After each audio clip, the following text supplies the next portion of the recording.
My favorite moments was the day we actually met, because I didn't expect him to be that cool. You know what I'm saying? I'm expecting him to be this just diva, just, you know, hard to deal with, barely speak, you know, gotta send his message through somebody else. You know, like, these are the stories that you hear. You know, so I'm going upstairs and I knock on the door. His bodyguard opens, said, okay, he's waiting to meet you. So I walk in and he's in a spinning chair, but he's facing backwards. So I walk in the room and his back is turned. And the guard says, here's Mike, you know, Akon's here. So he just spins around and just, like it was all choreographed, right? So off top, I'm like, oh boy. You know what I mean? As soon as he turns around, gets up, yo, what up, man? I was like, what up, Mike? And he gave me a pound, we hugged each other. He said, yo, man, I've been waiting to meet you for so long, man. This is a great honor. Thanks for showing up. Thanks for making the time. And in my mind, I'm like, no, I should be thanking you right now for making the time, you know? But it was the craziest thing, because we sat down, we talked about Africa, we talked about my foundation, we talked about the music, we talked about girls. Like, we had a great, like, incredible time that day. I love movies. He was a moviegoer. He loves movies as well. And he was like, yo, man, I gotta take you to this theater, this new technology they got. It's like 4D, like, it feels like, you know, the images are right in front of you, like you're actually in the mix of it. And I was like, nah, I know 3D. He's like, no, listen, you gotta check this out. I said, well, let's go. And he paused for a minute. He's like, okay, let's do it tomorrow. And I'm saying to myself, okay, I don't know how we expect to go to the movies, but you know what I'm saying? Like, this is Michael Jackson. Like, how the hell are we gonna actually go to the movies? So the next day, you know, he calls my room. We was both staying at the Palm in Vegas. He's like, you ready? I'm ready.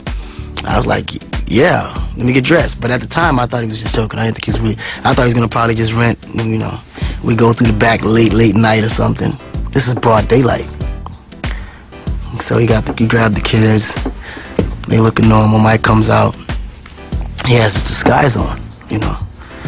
So I starts laughing because I didn't recognize him, you know. It wasn't like he had a fake mustache or he had a wig or nothing. He just had a simple hoodie on. So when you look at it, he could have easily passed to be a Saudi or somebody like that. You know what I'm saying? So, you know, we're going into the mall. We get on the elevator, go down. We're going through the hotel where they have the IMAX thing.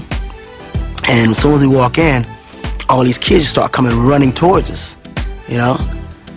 So I'm like, oh, damn, I think they know who he is. And all the kids just caught running up to me, asking me for an autograph. So I'm like, okay, I should just go ahead and, should I just toss him off before they recognize who he is, or just play it cool? So he shakes his head and like, as if, yeah, go ahead, do what you gotta do. So I see them signing autographs, taking pictures, and I'm looking at these kids' faces, and they not even knowing that Mike is standing right next to me. Like, if they only knew this guy was standing right next, you know how much havoc that would have caused up in that place? So we get into the theater, and then the manager greets us up front. So he comes and hands us the tickets. We're all seated. So as we, you know, talking, sometimes I forget that he's supposed to be in this disguise, you know. And I keep calling him Mike. Right, and this little girl hears it. She's like, and she looks over, and I think she recognized him. Like, I really think she did. So then when I realized she was peeping, then I start calling him Dave. But she wasn't stupid. So she runs up, shoo, full speed, goes all the way to the top of the theater. And I see her whisper. And I look up, and the girl's just pointing. And I know she's not pointing at me. Like, I didn't know this. And I think he kind of felt it too.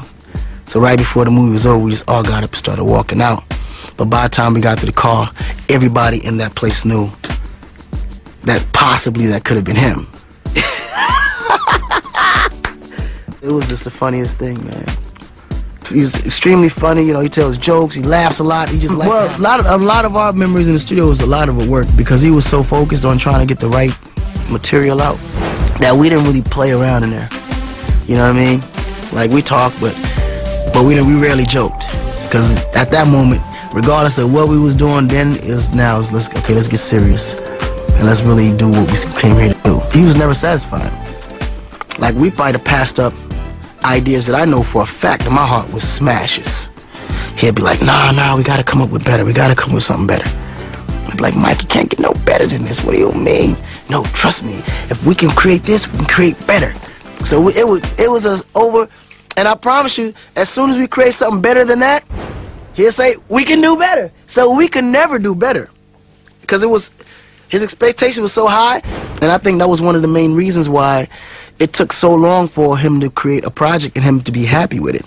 Because he was so hard on himself and such a perfectionist to a point where no matter how incredible the record was, he believed it can get more incredible. Like, we never finished. It always became, we did tons of ideas. Like, ideas, I got ideas for years. Literally, I got ideas now that I probably use for myself because we never got a chance to use them. But I know were great, you know what I mean? Because music was always just fun and great going. But with him, it was a legacy that has to be, and a reputation that he had to have, and a standard that he had to continually match or get beyond, because he had accomplished and done so much to a point where he had to expand higher than where he was already at. He created a standard so high for himself that he could not see himself lose. But in this way, you know, I think I could never dispute with him, because at the end of the day, when the project was done, you couldn't deny